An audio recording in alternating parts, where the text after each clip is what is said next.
6 months ago, I did the unthinkable. After what has been the longest committed relationship in my life, at least to this day, I sat Windows down and I dumped them. Not a we'll still be friends breakup either. This was a full-on pack your close the door on your way out, and the cat is mine. And before the comment section comes at me with their pitchforks, no, I don't have a cat.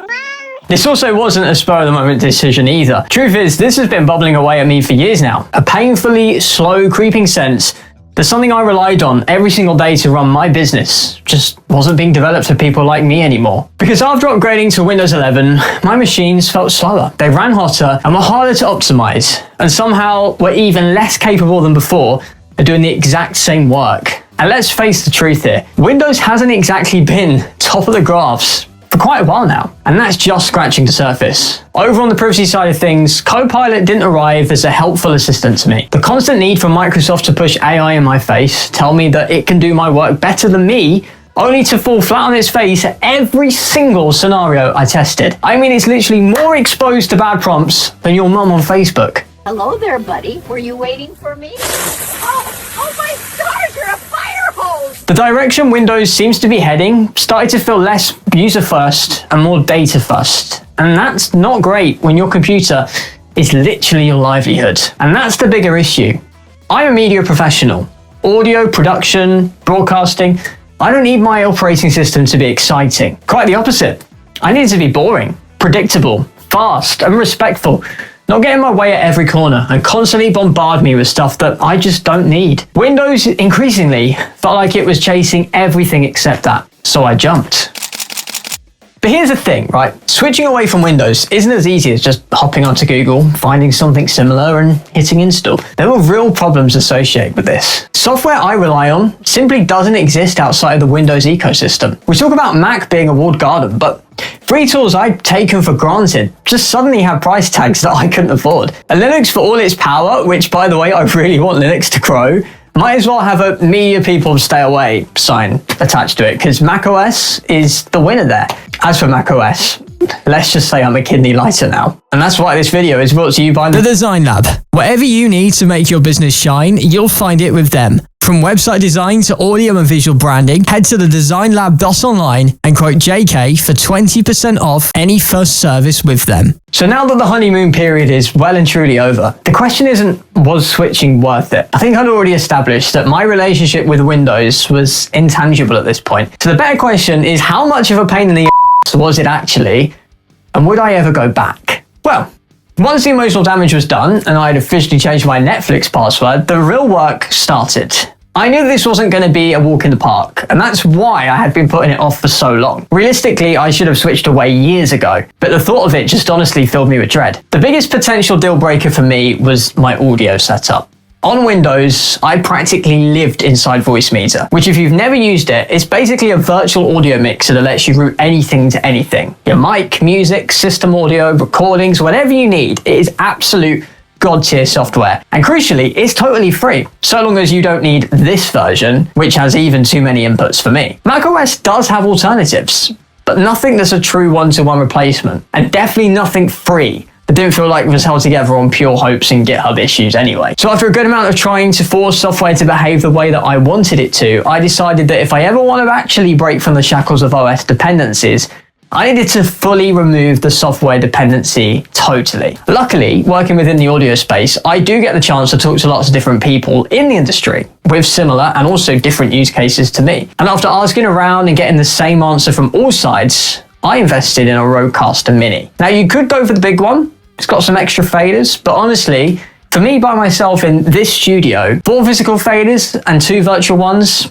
that's plenty enough for me. And actually more than I had previously as well. And honestly, that decision alone made the entire switch viable. It does everything I needed Voicemeeter for, and then some. Physical faders rather than MIDI mappings that just randomly crash whenever they feel like it on Windows. Onboard processing, which, by the way, I replaced an entire 4-unit audio rack, which I previously had. Proper audio routing, rock solid reliability, and it works the same no matter which computer I'm on. Heck, you could even use Linux with it as well. It doesn't care. Audio just works. If you do any level of audio work, whether it be radio like me, podcasts, music, even streaming, I honestly cannot recommend going this route enough. It's boring in the best way possible. And that is exactly what you need when you're on air. Now, I know what you're thinking. Great. So you solved one problem and everyone lived happily ever after, right? Well, not exactly. The next headache for me was file management. You see, on Windows, I was heavily reliant on WinSCP. And if you know, you know. To this day, it's still the most reliable and solid SFTP client I have ever used. It's fast, clean, and it's free. But once again, it's Windows only. Don't get me wrong, SFTP is far from a Windows exclusive, and there are plenty of macOS alternatives out there. But most of them either want a subscription for the services that I already had for free, or they just straight up don't have them in the first place. This was a proper pain for me, if I'm truly honest. I watched I don't even know how many YouTube videos and spent so much time diving through Reddit threads. After a while and a few helpful Reddit contributions, I eventually landed on CyberDuck. Now, I'll be very upfront about this. Is it a perfect replacement? No. And I do still really miss WinSCP. I even tried to bottle it and run it through Wine because I missed it so much, but that was a whole pain in itself. So for CyberDuck, it does manage to do about 90% of what I need, and that's the best I've found so far, and it's free. Also, it may have been a headache, but it was far from my biggest issue when it came to switching. I was living it good and cozy for years on Windows, running on my own self-built PC with several terabytes of internal drives. Past projects, archive shows, music libraries, assets that I still use every single day.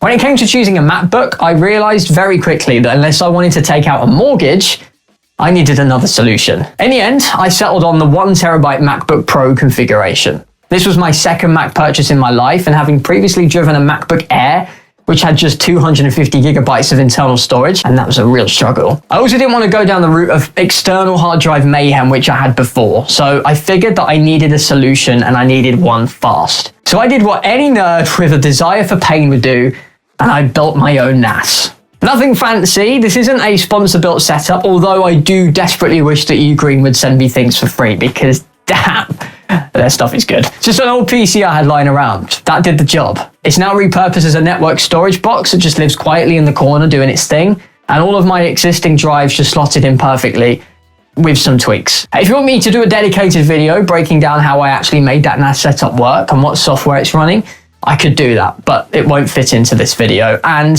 it could get quite nerdy. In terms of daily driving macOS, I honestly don't really have any complaints. My MacBook lives in a 3D printed laptop stand that I have conveniently tucked behind my monitors, and that runs my setup every day. I can just take it out if I ever need to hit the road. In my job, I quite often have to do on-site things, and just being able to edit and not worry about lots of other issues that I would have worried about before with a Windows laptop is honestly incredible. The MacBook, I could do a video on itself as well. It may be pricey, but my God, does it perform. I don't think I could get the same price to performance on any Windows laptop on the market right now. And I don't even think I've managed to push this thing to its full potential either. That's including editing raw 4K footage on it, with timelines well over an hour. It renders quickly too, and it's managed to handle all the audio work that I've managed to throw at it so far. And yeah, look, macOS, it's not perfect, right? It has its issues, the same as a lot of other operating systems. But when it comes to Mac versus Windows, I have found that Mac doesn't get in my way anywhere near as much as Windows. There are some annoyances, and look, I could do my own video on the software tweaks that I've had to install to make my life that bit better. But honestly, there's so many out there. I know, because I watch them. If you're coming from Windows, I would say be prepared to install some utilities. If you want to keep the experience a little more familiar, you're going to have to. It's just one of those things. There are a few things in macOS that just don't make sense from a user experience, but the fact that there are so many community maintained tools out there to tweak it in ways that you couldn't even on Windows, honestly, I don't really mind that much. So in conclusion, would I recommend everybody rush out and abandon Windows tomorrow? Well, no, MacBooks are quite expensive, and Linux, you're going to have to look into it because it can be quite limiting if you're used to Windows and the compatibility that that comes with. But that's kind of the point of my video.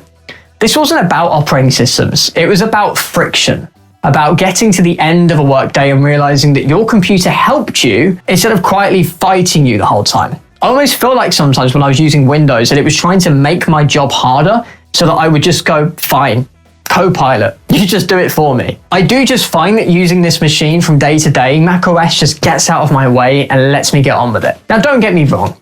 Do I miss parts of Windows? Yes. Do I miss Windows by itself though? Honestly not. And that surprised me. 6 months on, this doesn't even really feel like a switch anymore. It just feels like the setup that I use, which is probably the biggest compliment that you can give any bit of technology. It disappears and it just works. I don't ever think about the fact that I'm using a Mac anymore. Now, Windows might miraculously find its way back to being the user-first platform, but honestly, from what I've seen in the last 6 months since I switched, I don't regret it at all, and I feel like that's a far cry away. I really hope that they do make a U-turn, but we'll have to see. They do say competition makes everything better, but as things stand right now, for the kind of work that I do, I don't see myself going back anytime soon. And I certainly don't have any buyer's remorse. I really hope that if you're thinking about making a similar jump, this helped cut through the noise a little bit for you and showed you that it's not really about fanboying or choosing a side. It's about finding the least painful way to get your work done. Operating systems used to be a foundation, a platform, a basis that you could create, be yourself, do what you wanted to do. Now it's about finding that least path to resistance. So if you like this, drop a like, subscribe, and if you want more painfully honest tech stuff, let me know in the comments. Also, let me know what you want me to break down next, whether it's my NAS build or some of the things that I found annoying about macOS, or just the specific tools that I couldn't live without. Let me know below and I'll do my best. Until then, I'll be over here not fighting my computer, at least for now.